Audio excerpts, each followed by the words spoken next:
शिवाजी महाराज की छत्रपति शिवाजी महाराज की जय भवानी जय भवानी। हिंदू हृदय सम्राट बाळासाहेब ठाकरे यांचा आनंद दिघे साहेबांचा आमचे माननीय लाडके मुख्यमंत्री एकनाथ शिंदे यांचा आमचे लाडके उपमुख्यमंत्री देवेंद्र फडणवीस साहेबांचा आमचे दुसरे डॅशिंग उपमुख्यमंत्री अजितदादा पवार यांचा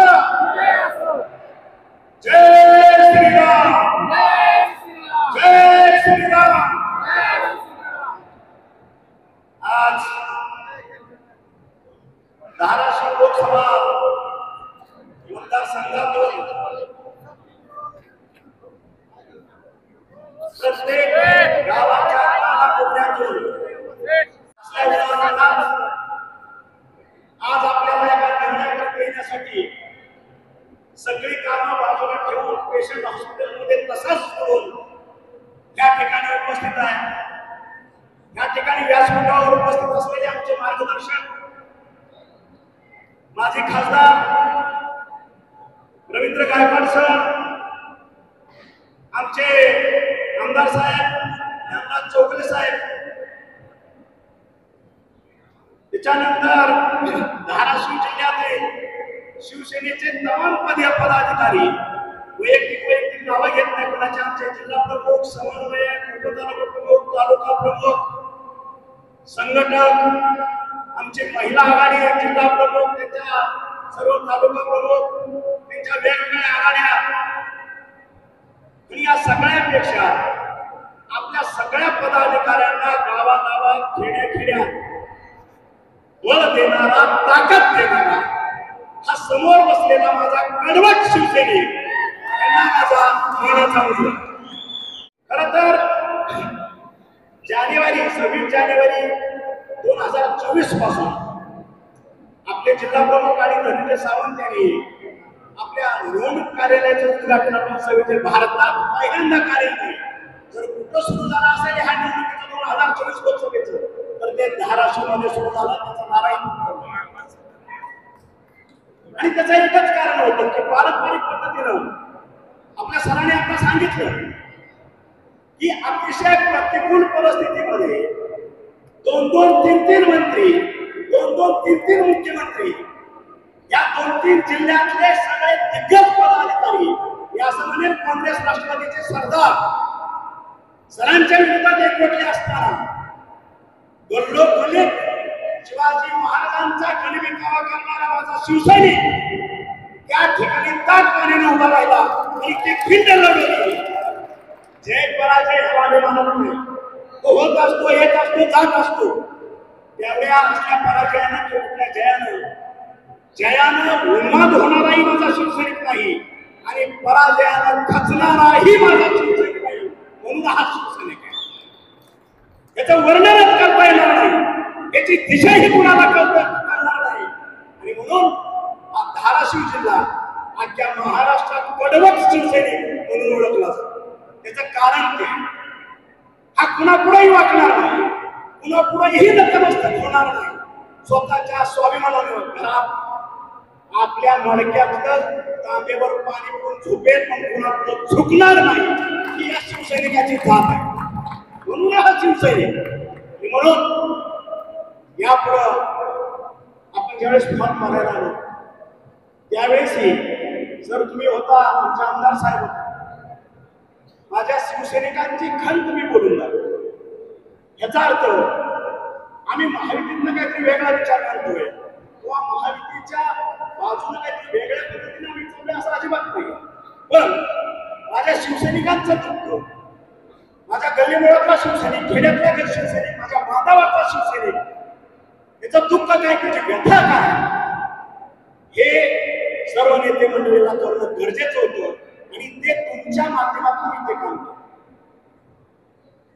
कारण इतिहास आहे आपल्या जिल्ह्याला आणि त्याच्यामुळं ते कुठेतरी मान्य गरजेचं होतं। आणि म्हणून नेत्यांना थोडी अडचणी असतात बोलण्यासाठी, आपण कार्यकर्ते आहोत, हे मंत्रीपद वगैरे वगैरे ह्याला मी मानणारे लोक फारसा नाही, मला काय त्याची गरज नाही, हा आम्हाला नाही. शिवसैनिक हे जे पद आहे त्या पदासारखं दुसरं मोठं कुठलंही पद नाही, हे बाळासाहेबांची शिकवण. आणि म्हणून बाळासाहेबांच्या शिकवणीत 80% समाजकारण आणि 20% राजकारण हे आतापर्यंत 1988 पासून आतापर्यंत सावंत कुटुंब त्याच्याशी बांधिलकी दाखवतं आणि त्या पद्धतीने काम.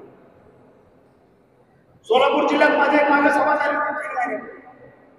त्यावेळेसही मी माझी व्यथा बोलून दाखवलं की शिवसेना बाळासाहेबांनी शिकवलेल्या शिकवणीप्रमाणे 80% समाजकारण आणि 20% राजकारण ह्याच्यापासून कुठेतरी हरकत घेते की काय, ही शंका मी उपस्थित केली होती. कारण माझा तो स्वभाव आहे, कोणावर मी स्तुती करत नाही, मला चमचेगिरी करायची सवय नाही. जे वास्तव आहे ते नेत्यापुढे मांडण्याचा माझा स्वभाव आहे. आज मी पक्षात आहे तरी ठीक आहे, उद्या ह्या बोलण्याने मला जे हाकेपट्टी झाली तर मी त्याची अजिबात चिंता करत नाही. कारण मी जे बोलतो, मी जे वागतो, मी जे करतो ते फक्त आणि फक्त बाळासाहेबांच्या चरणाची शपथ घेऊन टाकतो. 80% समाजकारण आणि 20% राजकारण याला सावंत कुटुंबाची बांधील, याच्या बाहेर मी जातो. माझ्या शिवसैनिकांचा स्वाभिमान टिकला पाहिजे. सरांनी आपला सांगितलं, माझा शिवसैनिक राष्ट्रवादीच्या दारात उभा राहणार नाही. माझ्या शिवसैनिकाची स्वतंत्र यंत्रणा असली पाहिजे. सर, बाळासाहेबांची शपथ घेऊन तुम्हाला सांगतो, माझा शिवसैनिक 2 रुपयासाठी किंवा 1 रुपयासाठी कुणाच्याही दारात झुकणार नाही. दुसऱ्याची गरज नाही. दुसऱ्या 3-4 मतदारसंघाची जरी जबाबदारी दिली, या शिवसैनिकांच्या आशीर्वादानं, यांच्या कृपेनं या ठिकाणी सुद्धा आपण भगवा भक्तोरेशिवाय हे सगळे नेते सगळे नेते म्हणले. आणि म्हणून मला तरी असं वाटतं, एका लोकड्यानं बाई म्हातारी होत नाही. सर, बरोबर आहे का?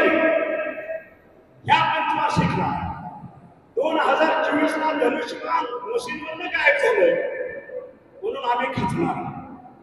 आमच्याकडे सहनशीलता आहे, आम्ही वाट बघतो. लोकांना वाटत असेल सावंत साहेब तिकिटाच्या जबाबदारी झालं, हे सगळे 5-6 हजार कार्यकर्ते घेऊन गेले, आमचा नितीन लांडगे त्या ठिकाणी होता, आमचा खापे होता. त्यांनी मुख्यमंत्री साहेबांना इथली वास्तव परिस्थिती सांगायचा प्रयत्न केला.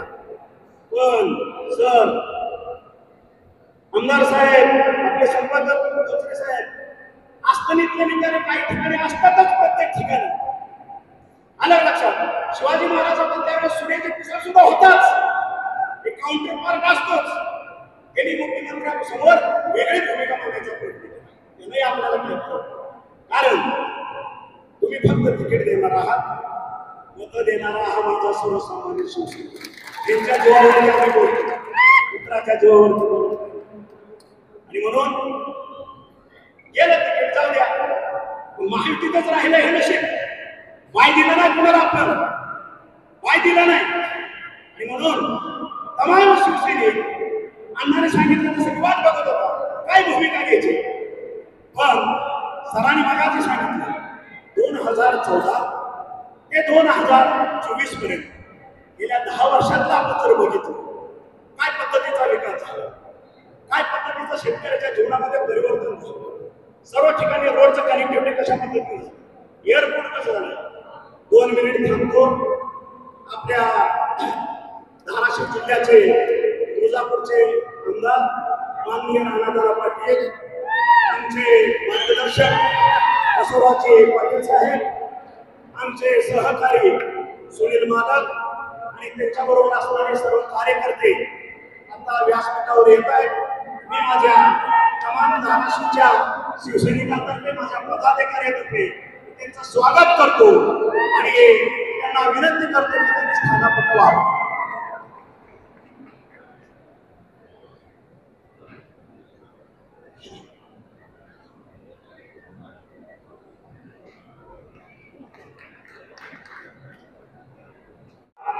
आपल्या माध्यमातून सर्व नेते मंडळीचं मी स्वागत करतो.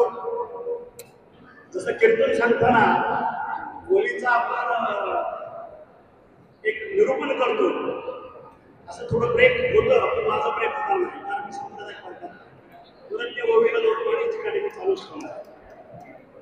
आणि म्हणून जे आतापर्यंत आपण बोलायला भोगलं आणि त्याही फॉर्म भरायच्या वेळेस सर्व नेते मंडळींनी अवगत केलं, ते कुणाला धमकी नव्हती किंवा काहीतरी आमची शपथ आहे असं नव्हतं. अजितदादांनीच आपल्या मीडियाला सांगितलं संवादाची खंत आहे, खदखत नाही, खंत आणि आमची खंत नेते मंडळी समोर आम्ही बोललंच पाहिजे. पण जोपर्यंत बोलत नाही तोपर्यंत नेते मंडळीला समजणार कसं की आपल्या शिवसेनेचा या ठिकाणचा चुकलं काय आणि तो दाखवण्याचा एक आपला प्रयत्न केला. आणि त्यानंतर मी आपले आमदार राणासाहेब, राष्ट्रवादीचे नेते उपमुख्यमंत्री अजितदादा यांनाही त्याच दिवशी स्टेजवरतीच कल्पना केली की माझा शिवसैनिक हा कडवट आहे, भावना दुखावलेल्या गेले. जोपर्यंत तुमच्या वरिष्ठ तीन नेते दादा आणि मी आपली बैठक होत नाही तोपर्यंत माझा शिवसैनिक प्रचारात उतरणार नाही. आणि मग मागच्या रविवारी तुम्हाला वाटलं असेल की सर फॉर्म भरले निघून गेले. आता हे वैयक्तिक कारण आहे, तुम्ही माझ्या कुटुंबातले आहात, तुम्ही माझा श्वास आहात, तुमच्याशी शेअर करायला काय हरकत नाही. ज्या दिवशी मी शनिवारी या ठिकाणी फॉर्म भरला शुक्रवारी आलो त्या दिवशी मला त्रास होत होता किडनीचा. मी थांबलो, मल्हार दादांचे पत्र माझ्याकडे सांगितले की उद्या माझं ऑपरेशन आहे. आज मी फॉर्म भरायचं म्हणून आलं की उद्या मला ऍडमिट होऊन ऑपरेशन करावं लागेल. मी तात्काळ गेलो, दुसऱ्या दिवशी जहांगीरला ऍडमिट करून माझं छोटंसं ऑपरेशन या ठिकाणी केलं. पुन्हा वरिष्ठ नेत्यांचे फोन आले की आपल्याला रविवारी भेटावं लागेल, निर्णय घ्यावा लागेल. आणि तशाही परिस्थितीमध्ये संध्याकाळी 8 वाजता मी आपल्या पुण्याहून नागपूरला निघालो. दादांना जॉईन केलं संभाजीनगरला, तिथून आम्ही नागपूरला 11 वाजता पोहोचलो.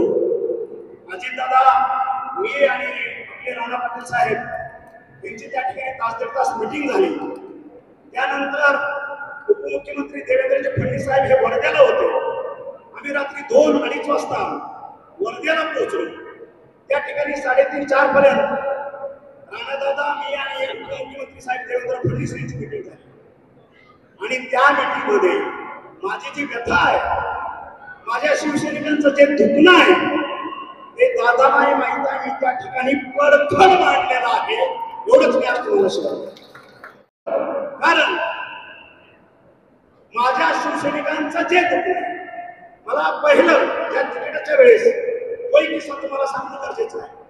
दादाने ऑफर केलं की धनंजयला आपण राष्ट्रवादीचं तिकीट देऊ, तुम्ही त्यांना पटकन घेऊन आपण लगेच विजय प्रवेश करू. आणि ते म्हणलं दादा, मी जर विधान परिषदेवरनं कुठून या अवस्थेत डेप्युट केलं असतं त्यावेळेस मी माझा एकट्याचा निर्णय मी स्वतः घेतला असता. ठीक आहे, घेतला, चला निघालो. पण आज आता धाराशिव जिल्ह्यातले 20 लाख माझा शिवसैनिक माझ्यावर मुलाप्रमाणे प्रेम करतो. मी एकटा ह्या निर्णयाला घेऊ शकत नाही. माझ्या शिवसैनिकांना विचारल्याशिवाय मी तो निर्णय घेऊ शकत नाही. मला तुम्ही 4 दिवस वेळ द्या. मी माझ्या सगळ्या जिल्हा प्रमुख, माझे पदाधिकारी, माझे शिवसैनिक यांना मी विचारतो, त्यांचा निर्णय हा अंतिम निर्णय असेल हे स्पष्ट सांगितलं. आणि ते सांगितल्यानंतर दादा म्हणले माझ्याकडे वेळ नाही, मला हे मी म्हणलं दादा तुम्हाला घाई असेल, मला आपलं तिकीट नको आहे, तुम्हाला ज्याला द्यायचं आहे त्याला देऊ. कारण मी माझ्या फॅमिलीला, माझं कुटुंब, माझे शिवसैनिक यांना विचारल्याशिवाय मी एक पाऊलही पुढे टाकू शकत. आणि ते झाल्यानंतर दादाने सांगितलं की ठीक आहे, आपण काहीतरी मार्ग काढून आपल्या अर्चनाताई पाटील यांना ते तिकीट घोषित केलं. आणि मीनवाईल आपले सगळे हे पदाधिकारी आज बसलेले आहेत, यांच्या साक्षीनं सांगतो, यांनी मला स्पष्ट सांगितलं, साहेब आपल्याला घड्याळाच्या तिकिटावरती वैयक्तिक आपल्या घरातला माणूस नको आहे. आणि त्यांचा तो आदेश, माझ्या शिवसैनिकाचा आदेश मी तो पाळला आणि दादाला विनम्रपणे सांगितलं, दादा आपण तिकीट कोणालाही द्या, या ठिकाणी माझी अख्खी कडवट शिवसैनिकांची टीम घेऊन आपण हा विजय साजरा करू, तिथे कुठेही अडचण येईल. आणि त्याच्यानंतर दादानी अर्चनाला बोलून आमदार साहेब आपल्या पक्षाच्या वतीनं ज्ञानराज चौधरी साहेब त्या ठिकाणी होते, ते झालं. आणि त्याच्यानंतर आज हा प्रवास सुरू झाला. आणि ह्या मधल्या कालखंडात जोपर्यंत आपला मेळावा होत, आपली प्रचाराची दिशा ठरत नाही, तोपर्यंत कळून वेगळा प्रचार सुरू केला. काय सुरू केला? आता साहेब नाराज झाले, आता ते आमच्या बरोबर आहे, आता तुम्ही बघा आम्ही काय करतो. अरे बाबा, आता परत मला बोलायला भाग पाडताय तुम्ही सगळेच. असलं खोटं करून, खोटं नाटक करून पहिलं रवी सरांचं तिकीट कट झालं की तुमच्या डोळ्यात पाणी आणले म्हणून तुमच्या हराण्यानं. ठीक आहे, त्याला कारणीभूत 7% मी असं 40% उद्धव ठाकरे होते, ही वस्तुस्थिती आहे, बरोबर आहे.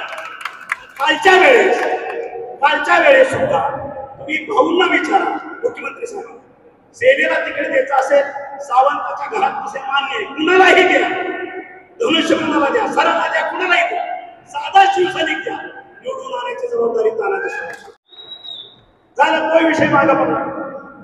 आणि मग या काळूबाळूला राक्षसी वृत्तीला, ज्याला फक्त नरकासुरू ढाळण्याची सवय आहे, आलं का लक्षात? मग त्यांनी काळीबाज स्वरूपाने केला. या शाखा प्रमुखाला फोन कर, त्या तालुका प्रमुखाला फोन कर आणि सांगायचं की नाही साहेब आता आमच्या बाजूलाच आहे, साहेब आता बघा आपण सगळे तुम्हाला आदेश येईल, आपल्या बाजूलाच काम करायचं आहे. आणि म्हणून आज माझ्या तमाम शिवसैनिकांच्या माध्यमातून मी विचारू शकतो, हे माझ्यापेक्षा मार्गदर्शक सिनियर मंडळी आज व्यासपीठावर आहेत. आमदाराचं काम काय, खासदाराचं काम काय, ग्रामपंचायतीच्या सरपंचाचं काम काय, तालुका पंचायतचा सभापती त्याचं काम काय, जिल्हा परिषदचा अध्यक्ष उपाध्यक्ष सभापती यांचं काम काय, हे घटनेत तरतूद केलेलं आहे. कोणी काय करायचं या ठिकाणी खासदार देशाच्या मुख्य खासदारात तो प्रवेश करतो. संपूर्ण देशाच्या प्रश्नावरती बोलायचा त्याला अधिकार प्राप्त. मला वाटतं केंद्रामध्ये सगळ्यात छोटी योजना बघितली तर 100 कोटीच्या खाली कुठलीही नसते. 100 कोटी त्याला वरचा लिमिटच नाही. 5,000 कोटी, 10,000 कोटी, 50,000 कोटी, 1,00,000 कोटी त्याला लिमिट नाही. हे आमदाराचे कामं ठरलेले आहेत. आपल्या मतदारसंघापुरतं राज्याच्या हितापुरतं तो बोलू शकतो, काम करू शकतो. असं नाही की तो माझ्या ह्या मतदारसंघात नाही म्हणून विधानसभेत तो ह्याच मतदारसंघावरती प्रश्न विचारू शकतो. राज्याच्या कुठल्याही कानाकोपऱ्यात चांद्यापासून बांधापर्यंत काय झालं तर त्या आमदाराला आपला आवाज सभागृहात उठवण्याचा अधिकार आहे, त्याला कुणीही रोखू शकत नाही. ही वस्तुस्थिती आहे. आणि मग गेल्या 8 दिवसातलं 10 दिवसातलं मी भाषण ऐकली कळू समोर. आणि मला दुसरी नौटंकी मला असेल 2021 ला सुद्धा विधानसभेच्या वेळेस या आमचा अजित काहीतरी पोरखेड केला, त्याने कुठेतरी धक्काबुक्की केली, लगेच मारलं, चाकू हल्ला झाला, आमदारावरती चाकू हल्ला झाला, लगेच बँडेज, लगेच मीडिया, लगेच बातम्या. आपला मीडिया तर बसलेलाच आहे. शिवलं तर मला काय मागचं माहित नाही, आमच्या अजितनं काहीतरी करायला गेला, घोळ झाला. आता परत तसंच फॉर्म करायला गेला, मुंबईचं एसीतलं बसलेलं ते इथं आलं आणि घोळ कुणाला आले, 42 डिग्री मध्ये फिरणाऱ्या आमदारांना घोळ आले. का दिवस गेले का काय? चक्कर कसं आली? चक्कर याचं काय कारण आहे? आम्ही 60-60 वर्षाचे आहे. 42-45 डिग्री मध्ये आधी माझ्या हातात बेडगं द्या, फवलं द्या, खोलं द्या, मी काम करून दाखवतो. चक्कर येणार, पाणी मी मागणार नाही. असं हिंमत ये माझ्या बरोबर शेतात काम करत, धर्माच्या बरोबर नांगोर काय का तुझी हिंमत बघू. नुसता फॉर्म भरायला आला, त्याला चक्कर आली. माझी खासदार बाळू लगेच बघायला गेला हॉस्पिटलमध्ये, बरे खरे तब्येत तुझी, लगेच मीडिया, लगेच बात. हे काय पद्धत आहे? म्हणजे ड्रामा करायची पद्धत. आता तमाम धाराशिव जिल्ह्यातला मतदार या काळबळूच्या कामगिरीला फसणार नाही ही वस्तुस्थिती आहे. आता मी त्या वीरगव्हाणला आम्ही सगळे पाण्याचं बघायला गेलो. त्या ठिकाणी मी वस्तुस्थिती सांगितली जातं चुकीचं काय मी काय बनवलो माझ्या शब्दाचा विपर्यास केला की काळू असेल बाळू असेल यांचा शिवसेनेचा संबंध काय. साधा प्रश्न आहे सर मार्गदर्शन करा तुम्ही मार्गदर्शक आहात. यांचा शिवसेनेचा संबंध काय आमदार साहेब आहे का. हा काळू थोरला जे काय घडलं सगळ्या सहकारी संस्थांची ह्याच्या बापानं नेहमी वोट लावली तेरला बंद मारला तिथलं भंगार विकलं PCC ह्याच्या बापानं बनवलं बरोबर आहे. हा पण राणादादाच्या पप्पावरती खोटलं इतिहासाला समजून घेतलं बरोबर आहे. जे बाळू होता बाळूचा मग बाप काही दिवस चेअरमन होतात नाही टेरणीचा नव्हता का मग तुम्ही काय दिवे लावले या सगळ्याचा इरफान टेरणीमध्ये या सगळ्यांच्या माध्यमातून नेत्याच्या मंडळीनं हा कारखाना इरफान व्हिजिट केली. केबल कॉपर लोखंड भंगार सगळं कापून नेलं होतं काय शिल्लक नाही त्या ठिकाणी पूर्ण वाटोळं केलं होतं. ही भंगार विकणाराची आवाज बरोबर आहे. आणि हे यांचं काम काय बोला काय झालं एसटीत बसायला जागा नाही सांगतो पण हे काय हे आमदार खासदाराचं काम एसटीत बसायला जागा तुझी गाडी पंक्चर झाली मी माणूस पाठवून देतो तुझी गाडीला इंजेक्शन घ्यायचं आहे मी डॉक्टरला पाठवून देतो. जिल्हा परिषद तालुका पंचायतच्या सदस्याचं काम आहे. तुझं काम तुला कळतं का तुला खासदार म्हणून आम्ही निवडून दिले. 18 लाख जनतेचा प्रतिनिधी लोकसभेत पोहोचण्यासाठी आम्ही जीवाचं रान केलं. या सावंत सरांनं या शेतकऱ्यांच्या कष्टाचे साखर गोडवून होते 7 लाख क्विंटल विकली तुझ्यासाठी आणि त्याच्यात तुला निवडून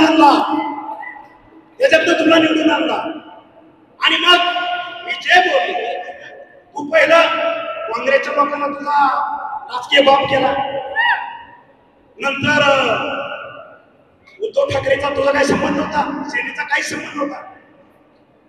त्याच्यानंतर काही मंडळीला 14 ते 19 पर्यंत पकडला. त्याच्यानंतर शिवसेनेचा राजकीय बाप तुला तानाजी सावंत दिसला सरळ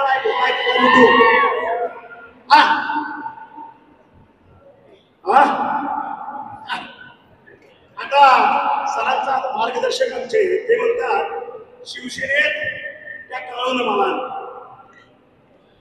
असं तो म्हणतो काळू म्हणतो कदाचित त्याला हिस्ट्री माहित नाही सरांना माहित नाही आमच्या ज्ञानराजला माहित नाही.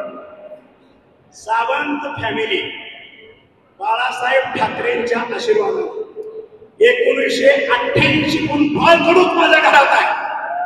1988चा शिवसैनिक आहे तानाजी सावंत 1988 सोलापूर जिल्हा असेल पुणे जिल्ह्यातली शिवसेना ह्या तानाजी सावंत सांभाळली त्या काळूला सांगा कालचा परवाचा आहे तुझा शिवसेनेचा काही समजून वस्तुस्थिती आहे आलं का लक्षात. तू काय सांगतो शिवसेनेत तू मला आणलं आणि सगळ्या जिल्ह्याची वाट लागल्यानंतर राजकीय बाप 2019ला मला केलं मी भारावून गेलो राजकीय बाप झालो कोणाचा तरी म्हणून सर झालं आणलं आणि ज्यावेळेस चर्चा झाल्या सत्तांतर झालं पूर्वीच मवियाचं सरकार आलं या काळूबाळूने या धाराशिव जिल्ह्यामध्ये या नगरच्या माकडाच्या हातात हात घालून उच्छेद मांडला करप्शनचा हे सगळ्याला माहिती आहे. प्रत्येक वेळेस त्यांना मी बोलून घेतो बाबा करप्शन करायचं नाही भ्रष्टाचार कशासाठी तुम्हाला तुमच्या खिशातला चहा सुद्धा तुम्ही इलेक्शनला दिलेला नाही तुम्ही कशासाठी हे करताय. त्यांची वाक्य त्यांच्या शब्दात सांगतो मार्गदर्शक साहेब सत्ता कधी येतील कधी जाती कळत नाही आता चान्स आहे मग आम्ही पैसे खायचं नाही तर काय शेअर खायचं का हे त्यांचे वाक्य ऐका. त्यांच्याच वाक्यातला अंबाबाईला सोडून बोलतोय तानाजी सावंत एकही शब्द खोटा काना मात्रा सुद्धा बदलत नाही.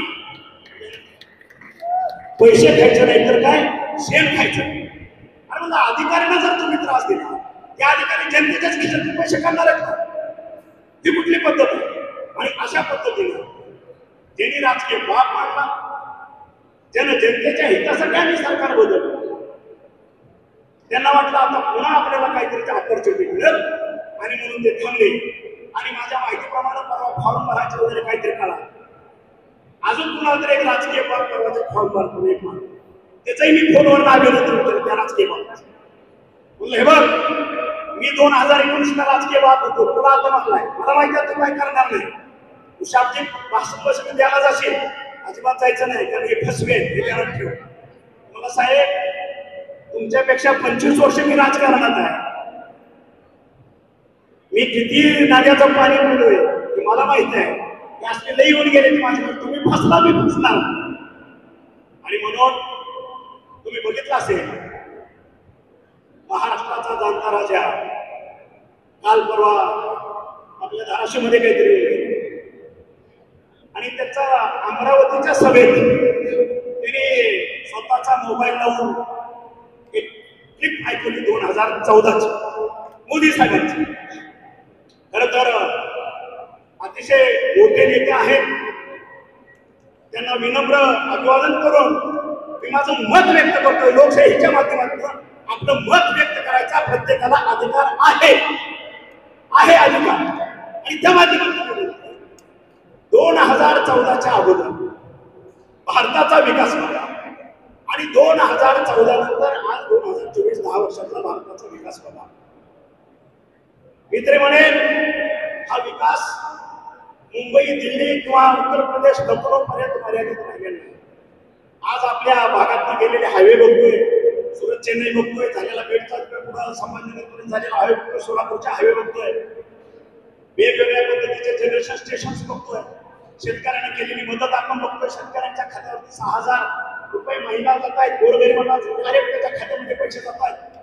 आणि हे सगळं असताना ज्याला माझं मतदार शून्य मोबाईलवरती आहे, सोशल मीडियावरती आहे, आज जगामध्ये भारताची 2014च्या अगोदर पद काय होतं आणि 2014 नंतर आजपर्यंत भारताचा नंबर जगामध्ये कितवा गेला हे प्रत्येकानं बघावं, कोणाच्या सांगण्यावर बघू.